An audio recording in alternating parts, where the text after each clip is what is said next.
देखिए क्वेश्चन में बोला जा रहा है मनुष्य के कान के बाहरी हिस्से को कहते हैं, यानी मनुष्य के कान के बाहरी हिस्से को क्या कहते हैं?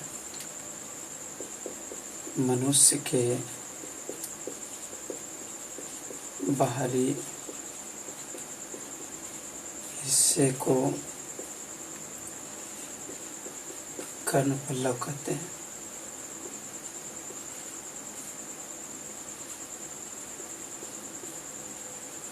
कर्णपल्लव कहते हैं। कान का भाग कर्णपल्लव, यानी कान की बात किया जा रहा है। कर्ण के भाग, कान के मुख्यतः 3 भाग होते हैं। पहला होता है बाह्य कर्ण, दूसरा होता है मध्य कर्ण और तीसरा होता है अंतःकर्ण।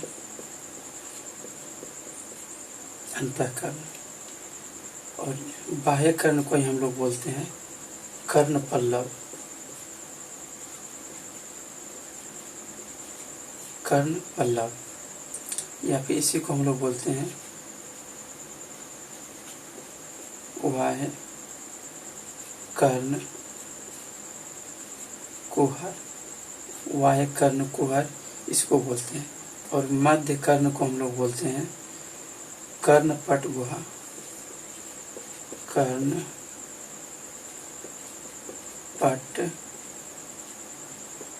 गुहा। और अंतःकर्ण को हम लोग बोलते हैं मेम्ब्रेन्स लेब्रिंथ। अंतःकर्ण को हम लोग बोलते हैं मेम्ब्रेन्स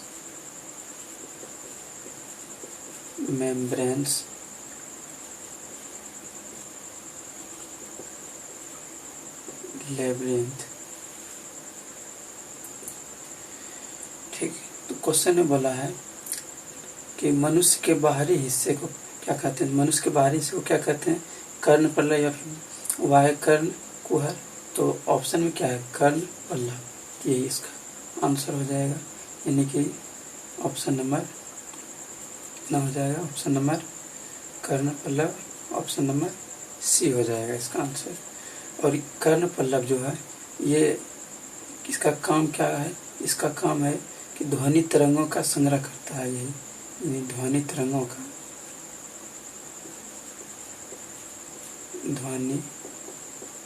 क्या करता है?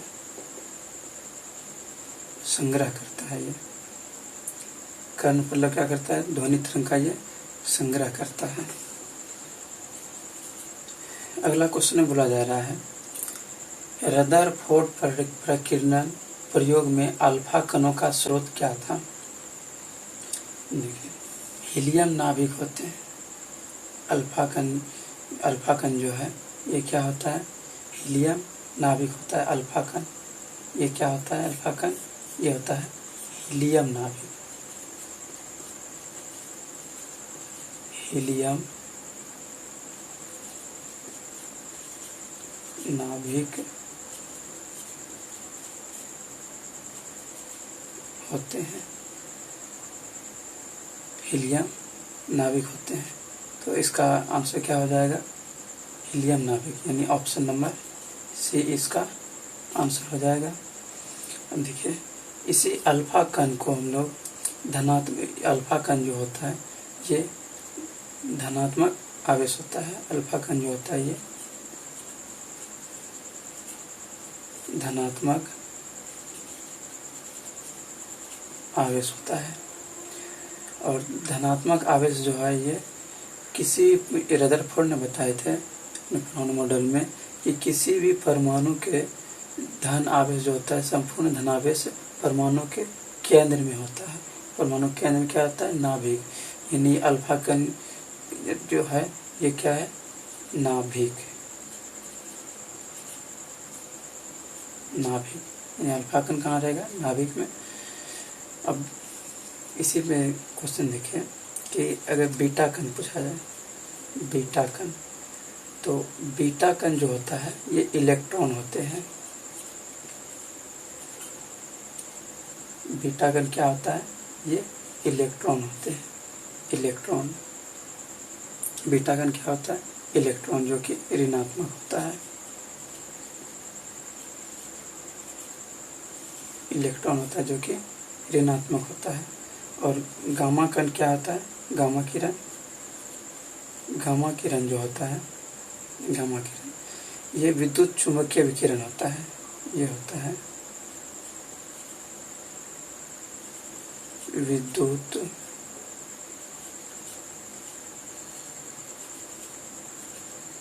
चुंबकीय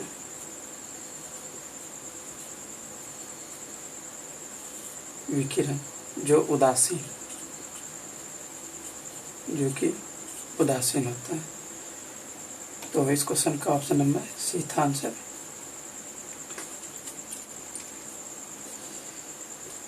अगले क्वेश्चन में बोला जा रहा है निम्नलिखित में से पुष्पित पादप का कौन सा भाग द्विगुणित नहीं है? तो देखिए इसमें याद रखिएगा, पुष्पित पादप के द्विगुणित अंग,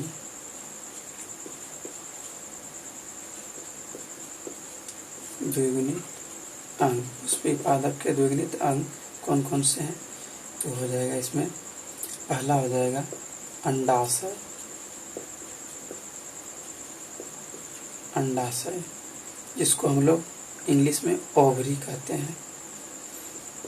और दूसरा हो जाएगा दलपुंज,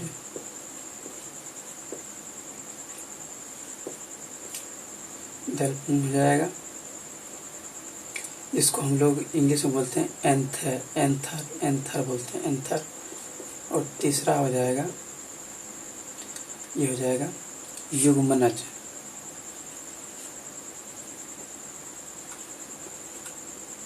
जिसको हम लोग इंग्लिश में बोलते हैं जायगोट। ये हो जाएगा पुष्पित, पुष्पित पादप के द्विगुणित अंग हो जाएंगे। और पुष्पी पादप के अगुणित अंग आता है पुष्पित पादप के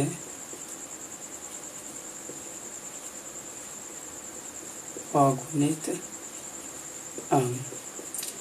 द्विगुणित अंग कौन कौन सा हो गया?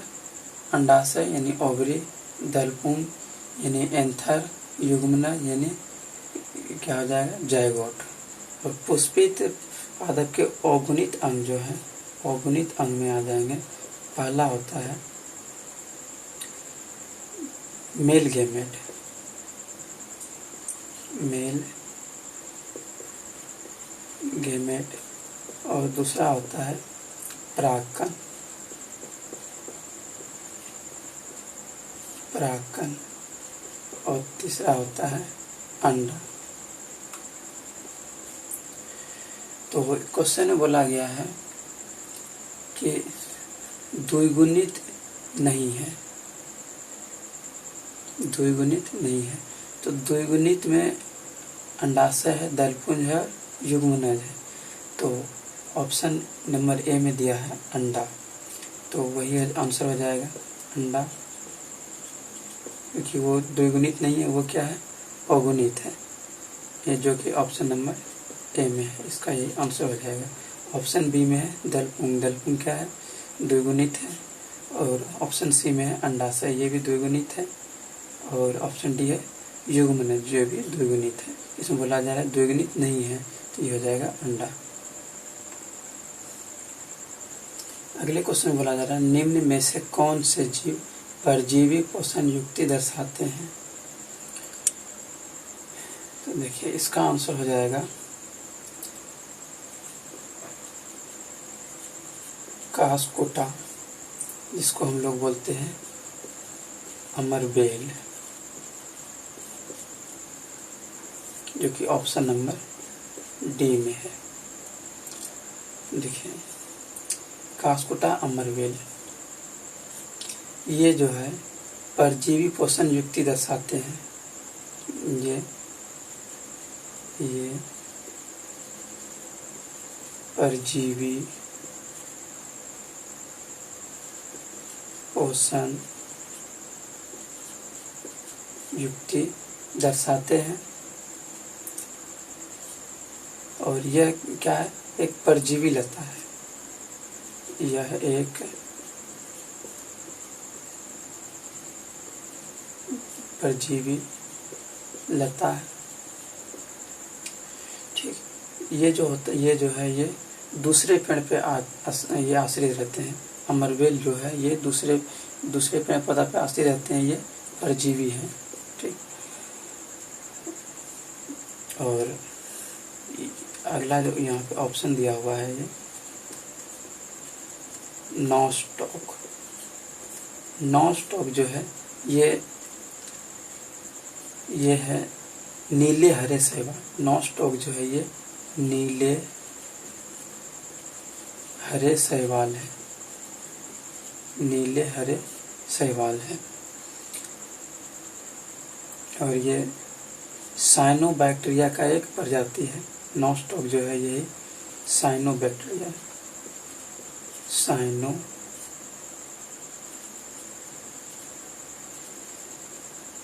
साइनोबैक्टीरिया का क्या है, एक प्रजाति है।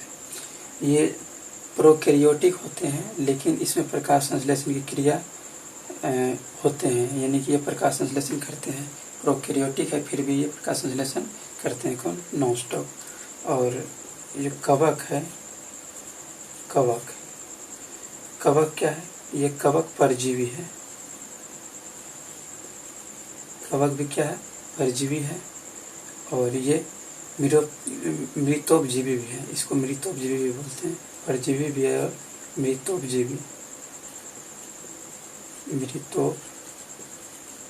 भी है। और अमीबा क्या है, अमीबा एक प्रोटोजोआ है। प्रोटोजोआ, अमीबा क्या है, प्रोटोजोआ है। और ये क्या है, ये एक कोशिकीय जीव है। ये एक कोशिकीय,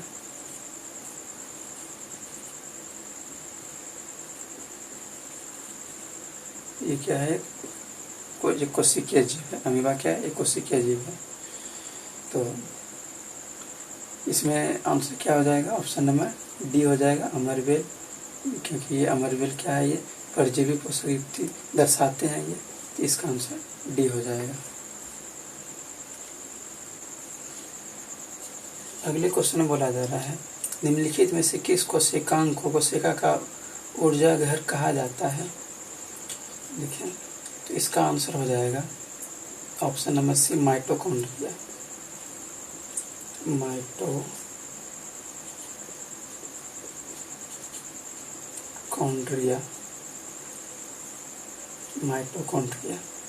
देखिए ऑप्शन नंबर सी हो जाएगा इसका आंसर। देखिए माइटोकॉन्ड्रिया को हम लोग क्या बोलते हैं, कोशिका का ऊर्जागृह।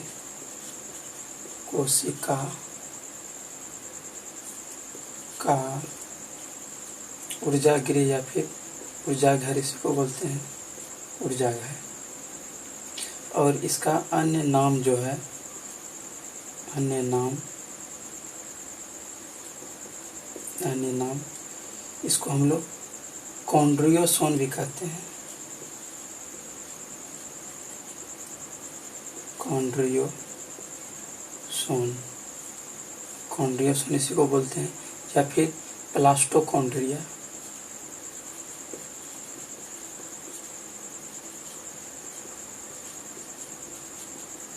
प्लास्टोकॉन्ड्रिया इसी को कहते हैं, या फिर कॉन्ड्रियोसाइट्स। प्लास्टोकॉन्ड्रिया या फिर कॉन्ड्रियोसाइट्स इसी को बोलते हैं।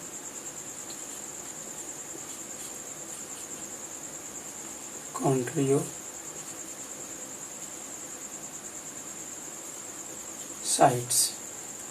माइटोकॉन्ड्रिया का ऊर्जागृह किसको बोलते हैं, सॉरी, माइटोकॉन्ड्रिया को क्या बोलते हैं, कोशिका का ऊर्जागृह। माइटोकॉन्ड्रिया कोशिका का ऊर्जागृह कहते हैं।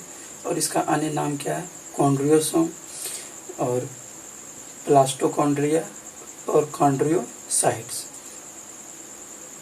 और राइबोसोम।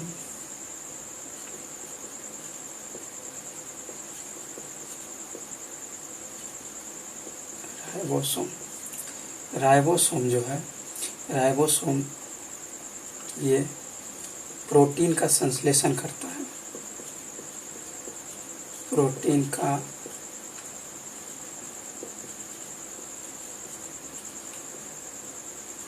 संश्लेषण करता है। राइबोसोम क्या करता है? प्रोटीन का संश्लेषण करता है। और केंद्रक, केंद्रक क्या है? तो केंद्रक कोशिका को नियंत्रण करता है। कोशिका को नियंत्रण, कोशिका को नियंत्रण कौन करता है? केंद्रक। इसे हम लोग को नियंत्रण कौन करता है? तो हम लोग के मस्तिष्क यानी दिमाग। तो इसी तरह ये कोशिका का दिमाग है, ये केंद्रक। इसी का पूरा काम है कोशिका को नियंत्रित करना, किसका? केंद्रक का। ठीक। और यहाँ पे गोल्जी का या फिर गोल्जी बॉडी।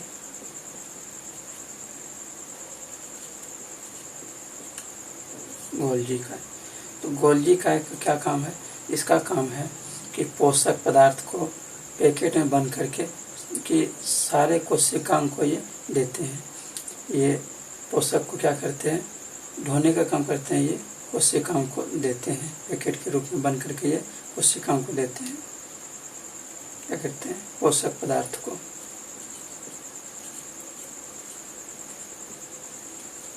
पोषक पदार्थ को कोशिकाओं को देते हैं।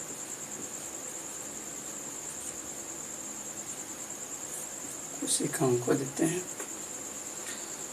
माइटोकॉन्ड्रिया को कोशिका का ऊर्जागृह बोला जाता है। इसका अन्य नाम क्या है? कॉन्ड्रियोसोम या फिर प्लास्टोकॉन्ड्रिया या फिर कॉन्ड्रियोसाइट्स। राइबोसोम क्या है? राइबोसोम को हम लोग प्रोटीन का संश्लेषण, राइबोसोम क्या करता है? ये प्रोटीन का संश्लेषण करता है। केंद्रक क्या है? कोशिका का नियंत्रण करता है। गोल्जी का क्या है? ये पोषक पदार्थ को एक पैकेट में के रूप में बंद करके ये सभी कोशिकाओं को देते हैं। अगले क्वेश्चन में बोला जा रहा है ग्रीन हाउस जुड़ा हुआ है। तो देखिए इसका आंसर हो जाएगा ऑप्शन नंबर सी, जो है कार्बन डाइऑक्साइड। कार्बन डाइऑक्साइड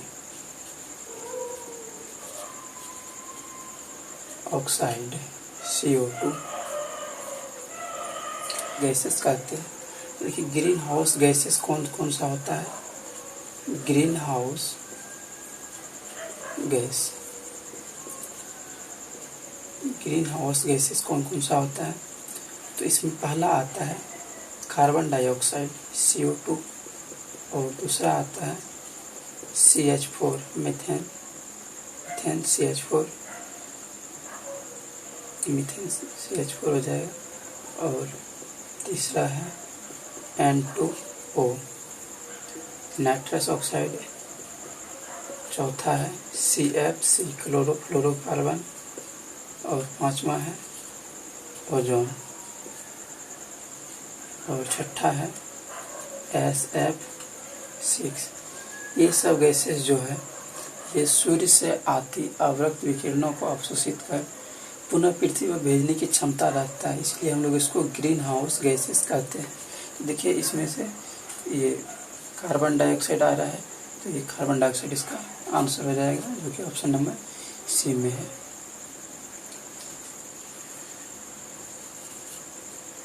अगले क्वेश्चन में बोला जा रहा है सौर ऊर्जा को ATP में किस कोशिकांग में बदला जाता है?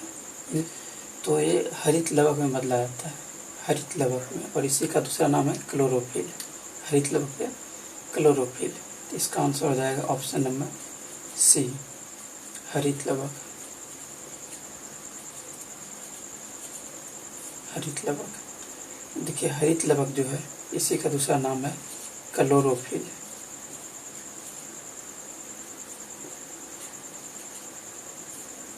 क्लोरोफिल ये क्या करता है? ये सौर ऊर्जा को, सौर ऊर्जा यानी सूर्य की जो ऊर्जा है, सूर्य की जो प्रकाश है को क्या करता है? ATP में चेंज करता है। एटीपी में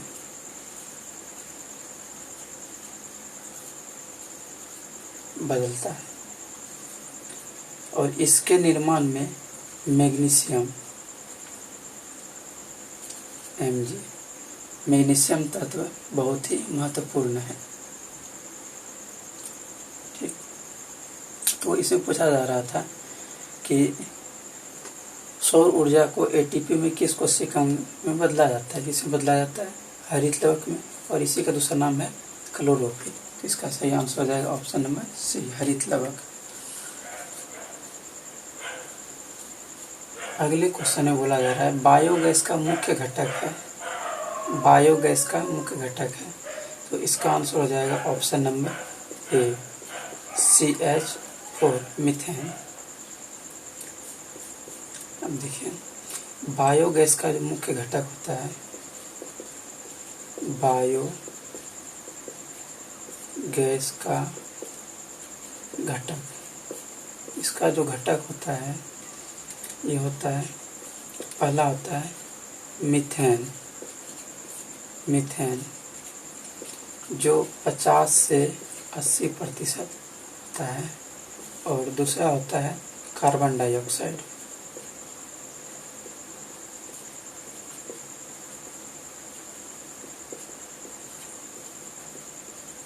कार्बन डाइऑक्साइड ये जो होता है ये लगभग 10 से 15% होता है। और तीसरा जो होता है H2S ये होता है 2 से 3%।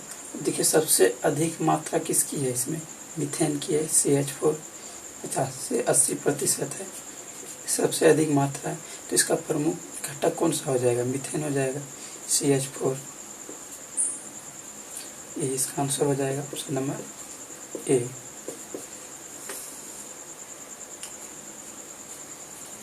अगले क्वेश्चन में है ओजोन का एक अणु कितने ऑक्सीजन परमाणु से बना है।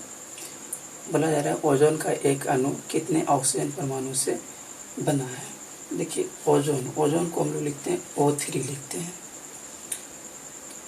ओजोन O3 लिखते हैं। तो ओजोन जो है हमको पता है, ओजोन को हम लोग को ये पता है ओजोन 3 ऑक्सीजन परमाणु से मिलकर बने होते हैं, 3 ऑक्सीजन परमाणु से मिलकर ये बने होते हैं, और इसीलिए हम लोग इसको O3 लिखते हैं। तो इसमें कितना ऑक्सीजन परमाणु मिला हुआ है ओजोन में 3 मिला हुआ है। तो इसका आंसर हो जाएगा 3, यानी कि ओजोन 3 ऑक्सीजन परमाणु से मिलकर बना हुआ है। ओजोन कितने ऑक्सीजन परमाणु से मिलकर बना हुआ है, 3। और अगले क्वेश्चन में बोला जा रहा है कि कौन सा तत्व सोलर सेल को बनाने के लिए मुख्य कप लिखा हुआ है, घटक भी लिख सकते हैं, में उपयोग किया जाता है। देखिए सोलर सेल, तो सौर सेल की बात करते हैं हम लोग, सौर सेल जो ऊर्जा है, सूर्य के प्रकाश जो है उसको विद्युत ऊर्जा में बदलता है, जिसको हम लोग सोलर प्लेट बोलते हैं। और इसी का निर्माण करने में हम लोग सिलिकॉन का उपयोग करते हैं, सिलिकॉन, सिलिकॉन। और सिलिकॉन क्या है, एक अर्धचालक है, अर्धचालक है, इसको हम लोग इंग्लिश में बोलते हैं सेमीकंडक्टर। सिलिकॉन क्या है, एक सेमीकंडक्टर है, जिसका उपयोग हम लोग सोलर सेल का निर्माण करने में करते हैं।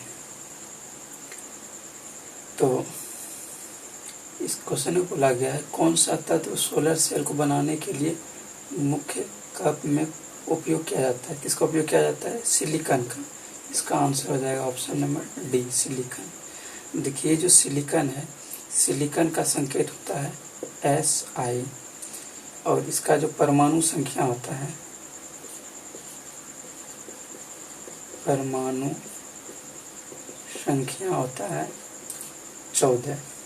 और ये क्या है, एक अर्धचालक है, सेमीकंडक्टर है।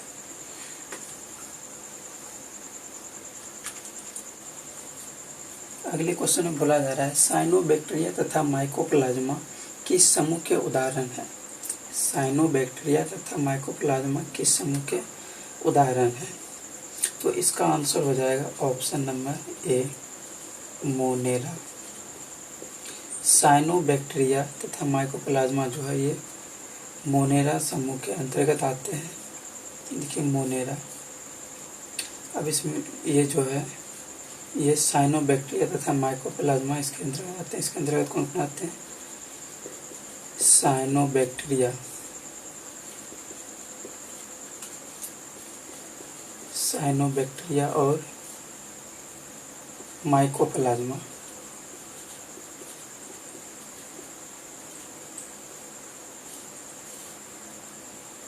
मोनेरा के अंतर्गत कौन कौन आते हैं। साइनोबैक्टीरिया और माइकोप्लाज्मा इसी के अंतर्गत आते हैं। और ये क्या है, ये मोनेरा जो है ये प्रोकैरियोटिक के अंतर्गत आते हैं। मोनेरा जो है ये प्रोकैरियोटिक के अंतर्गत आते हैं। अब ये प्रोकैरियोटिक क्या है, तो ये विकसित कोशिका नहीं होती, ये पूर्ण विकसित कोशिका नहीं होती, ये अविकसित कोशिका होती है। उसी को हम लोग बोलते हैं प्रोकैरियोटिक। ये क्या होता है, प्रोकैरियोटिक के अंतर्गत आता है। प्रोकैरियोटिक के अंतर्गत ये आते हैं। कौन, मोनेरा। तो क्वेश्चन इसमें पूछा गया था कि साइनोबैक्टीरिया तथा माइकोप्लाज्मा के समूह के उदाहरण हैं, किसके हैं, मोनेरा के। और अगले क्वेश्चन में बोला जा रहा है कायिक प्रवर्धन का लाभ यह है कि इस प्रकार उत्पन्न सभी पौधे हैं। तो देखिए इसका आंसर हो जाएगा ऑप्शन नंबर बी, जो है लिखा हुआ है अनुवांशिक रूप से समान। ये जो होते हैं अनुवांशिक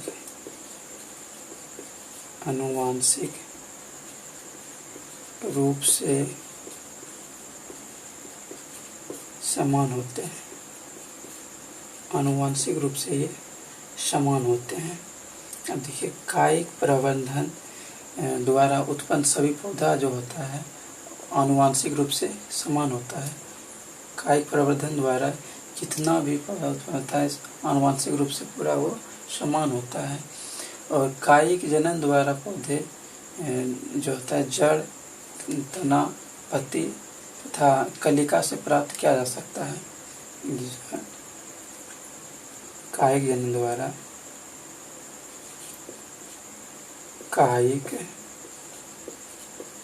जनन द्वारा नए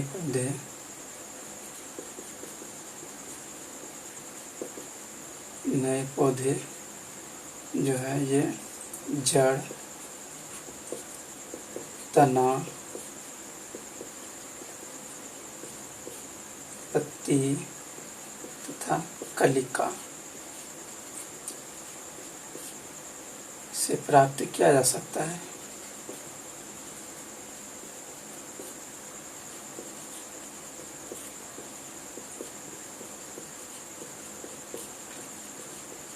प्राप्त किया जा सकता है। ठीक, जैसे कि कलम लगाना,